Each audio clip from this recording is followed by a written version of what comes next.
मगर पतंग के साथ सरदार ने ड्रोन लगा रखा था, जिसकी वजह से पतंग वापस सरदार के पोल्ट्री फार्म में जा गिरी। ओहो, ये क्या हुआ? अब लगता है आज ये पैसे किसी के नसीब में नहीं थे। मैं कल दोबारा पतंग उड़ाऊंगा, फिर देखते हैं किसकी किस्मत उस पे मेहरबान होती है। मगर हर रोज यही सब होता। सरदार की पतंग घूम फिरकर सरदार के घर या पोल्ट्री फार्म में जा गिरती।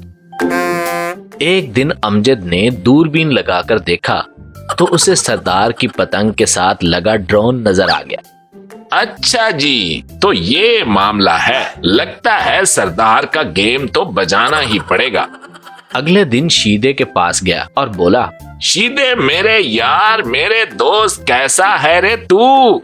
मैं तो ठीक हूँ, तू बता कैसा है और ये क्या कर रहा है तू? कुछ नहीं यार, आईफोन से टिकटॉक के लिए वीडियो बना रहा हूँ।